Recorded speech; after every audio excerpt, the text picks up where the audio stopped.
मेरे डिस्कोर्स सुनने के बाद बहुत लोगों का सवाल आता है कि क्या मैं सच में मुक्त हूँ। कोई लोग मुक्त है ये लिखकर भी बता देते हैं आप मुक्त हो और प्रणाम करते हैं। कोई लोग गाली भी करके दे जाते हैं कि आप ढोंगी हो, आपको कुछ हुआ नहीं, आप पोपट हो, पोपट लाल है ना, जो रटी रटाई हुई बात करता है। तो आपको दिक्कत हो रही है या तो मैं मुक्त है ये बात आपको ठीक होगी और आप मुझे मानोगे और सुनते जाओगे, और या ये आदमी ढोंगी है ये आपको पता चल जाए और आप मुक्त हो जाओ। तो ये बात ठीक है, आपको मुझे जुड़ना है कि मुझे छोड़ना है ये बात क्लियर होनी चाहिए। तो इसलिए मैं आपको आज बताना चाहता हूँ कि मैं मुक्त हूँ कि नहीं। मित्रों, पहली बात तो ये, अपने को मुक्त मानना कोई गलत बात नहीं है ना। अपने को मुक्त मानना गलत बात नहीं है। अपने को अमुक्त मानना, बंधन में मानना, दुखी मानना, पापी मानना है ना, दोषी मानना, अपराधी मानना, तो इस किस्म से अपने को गिल्ट महसूस करना ये बात ठीक है कि अपने को बुद्ध मानना, अपने को चैतन्य मानना, अपने को मुक्त मानना, अपने को परमात्मा मानना और खुश हो जाना और गा लेना ये बात ठीक है। आप किसको ठीक पुरुष बोलेंगे है ना। साइकोलॉजी के हिसाब से आप इसको समझे कि अगर दो आदमी साइकोलॉजी अध्ययन कर रहा है तो किसको वो साइकोलॉजिस्ट ठीक व्यक्ति बोलेगा, जो अपने को अपराधी, दुखी ये समझकर घुटने टेक कर गिड़गिड़ा रहा है और भगवान से प्रार्थना कर रहा है, तो वो आदमी उसको ठीक दिखाई देगा कि जो आदमी प्रसन्न होकर अपने को मुक्त मानकर अपने को दोषी न करार करते हुए है कोई बीड़ा बजा रहा प्रसन्न होकर, तो वो ठीक बोलेगा है। तो अगर मैं आपको ये बात बोल नहीं सकता कि मैं अमुक्त हूँ है ना, क्योंकि अपने को अमुक्त मानना ये एक इन्फीरियरिटी कॉम्प्लेक्स होगी और मैं किसी तरह की इन्फीरियरिटी कॉम्प्लेक्स में जीने वाला व्यक्ति नहीं। मैं अपने को तो अमृतस्य पुत्र जैसे बोलते हैं ना, तो वो मैंने सुन लिया, जान लिया, अनुभव कर लिया, तो उसी में जीता हूँ। तो इसलिए अपने को मैं मुक्त ही मानता हूँ, पहले ही मुक्त मानता था है ना। कभी ये बात क्लियर होती थी, कहीं नहीं होती थी पहले, तो अब तो ये बात स्पष्ट है कि मैं अपने को अमृतस्य पुत्र मानता हूँ, अपने को गिल्ट महसूस नहीं करता। तो इसलिए मैं अपने को बंधन में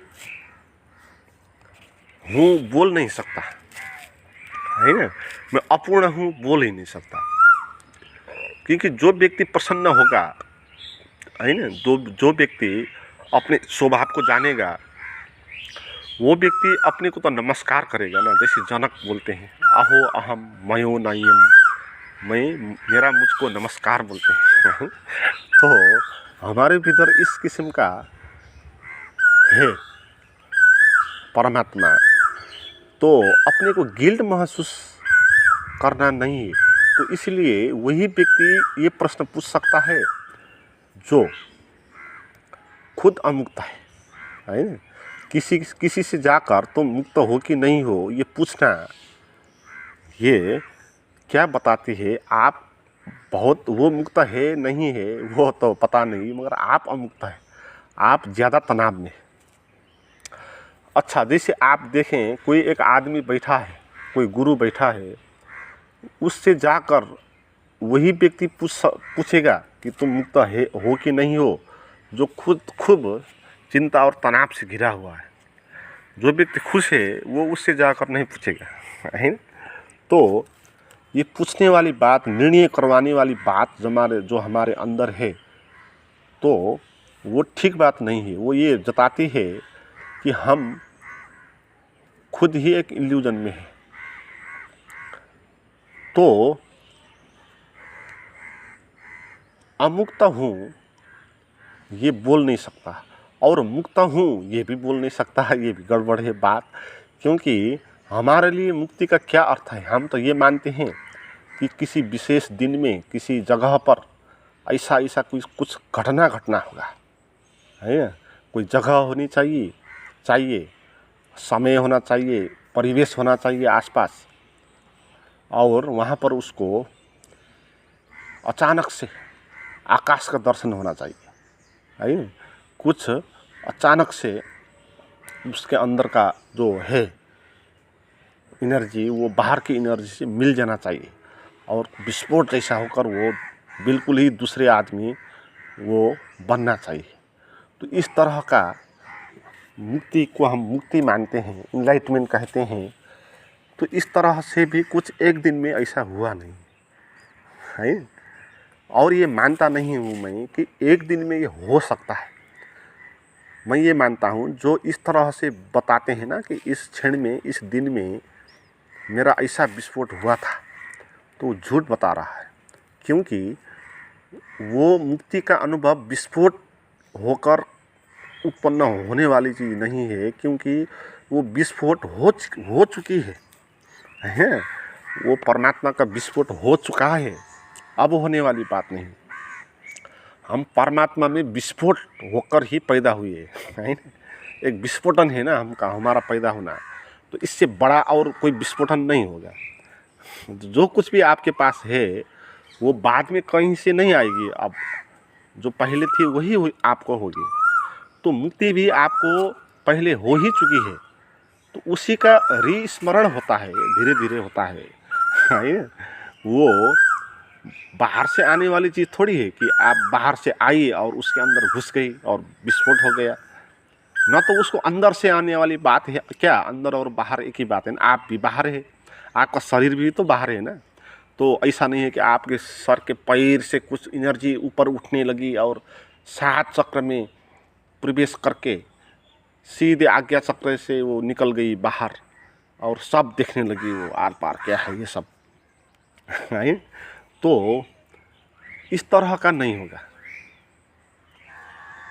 आपको धीरे धीरे ये स्मरण करना है ना। ये भूली बात है, ये भूली बिसरी बात है। भूली बिसरी बात को अचानक से याद नहीं आती है, उसके लिए कुछ माध्यम आवश्यक पड़ता है। तो उस माध्यम को सहारा लेकर धीरे धीरे हमको जो विस्फोटन हो ही चुका है उसका पारख करना है ना। मैं आपको बता दूं, जैसे आप कहीं प्रसन्न होकर किसी पेड़ के नीचे बैठ जाएं कहीं पर और शांत हो जाएं, तो जो आप अनुभव करें शांति का अनुभव, क्या लगता है कि वो शांति का अनुभव पहले नहीं था और बाद में कहीं से आपके भीतर प्रवेश किया? ऐसा आप नहीं मानते, क्योंकि ये शांति पहले ही थी। इसकी झलकें आपने बहुत बार ली है, आपने बार बार झलके लिए हैं। तो इसका अर्थ क्या है कि आपने उधर अच्छे से देखा नहीं है, वो भीतर था ही है ना। एक घर था जहाँ पर एनर्जी ही एनर्जी थी और आप उधर देख नहीं रहे थे। और कभी कभी आपने देखे, कहीं झाल से देख लिए, दरवाजे से देख लिए, तो कुछ अनूठा सा अनुभव आपको हुआ। तो वो अनुभव आपको इसी का प्रमाण है कि आपके अंदर पहले ही है। आप पूरे ही अंदर जाओ, हैं। तो जब आप पूरे ही घर के अंदर जाएंगे तब आपको पूरा पता चलेगा। तो ये बात जानने के लिए ऐसी छोटी छोटी झलकियाँ आएंगी, कुछ पारख करना होगा, है ना। कुछ मन को विश्राम देने की कला सीखनी होगी, मन से पार। तो धीरे धीरे ये बात होती है। और जो एक दिन बोलते हैं ना अचानक से हुई, वो पहले बहुत उन्होंने प्रयास किया था, है ना। बहुत उन्होंने प्रयास कर करके, और सभी कुछ नए एक ही दिन नहीं जाना उन्होंने, है ना। जानते जानते गए वो। तो ऐसा ये होगा। और इसमें अपने को अमुक्त नहीं घोषणा करना है ना। अष्टावक्र यही तो बताते हैं ना कि अपने को अमुक्त घोषणा जो करेगा वो अमुक्त है, अपने को मुक्त जो घोषणा करेगा वो मुक्त है ना। सिंपल सी बात है। जैसी सृष्टि, जैसी दृष्टि वैसी सृष्टि। जैसे आप व्याख्या करोगे, अपने को मानोगे, उसी किस्म की सृष्टि हो जाएगी। आप अपने को बंधन मानोगे, अपने को हीनता ग्रंथि से ग्रस्त मानोगे तो आपको बंधन का अनुभव होगा। आप अपने को अमृत से पुत्र मानोगे, है ना, मान की भी बात हो जाती है, क्योंकि मान्यता से यही तो बात है ना, जैसी दृष्टि वैसी सृष्टि। तो वो व्यक्ति मुक्त है जो ये जानता है कि मैं बंधन में कभी था ही नहीं, है ना। मित्रों, आगे और कुछ प्रश्न है तो बात करेंगे। आप मेरा प्राइवेट गाइडेड साधना की वीडियो करना चाहते हैं तो उसके लिए आप डिस्क्रिप्शन में जो सूचना है उसको देखें।